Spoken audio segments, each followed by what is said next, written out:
One thing I forgot to do when I did the battery monitor video a short while ago is I thought to show you what to do once the battery was charged up. So I'm going to just reverse the camera now so you can see what's gone on since it's been plugged in overnight. Now you can see on here it's telling you that it's 12 volts, it's full, there's no bars flashing on the display there.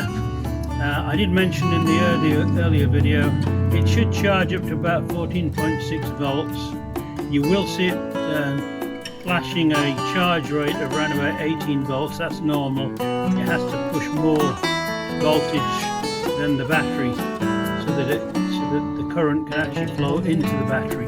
So that's what you'll see. Now the other thing I forgot to show you is that to put it onto the monitor come maintenance or trickle charge, as you press this little button here.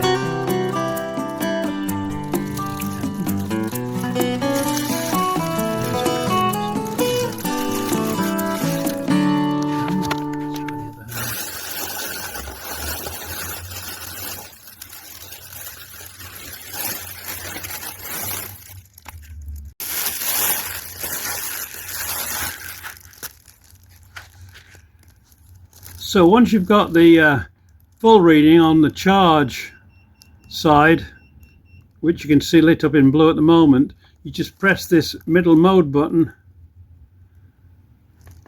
and you'll see it switches over to trickle charge, and that's where it wants to be.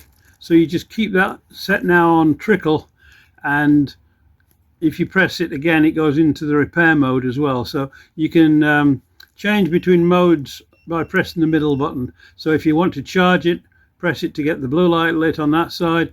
If you want to just maintain it, press the mode button again and it will go to trickle. So that's what you want to see, and that should keep it happy through the winter if you want it to.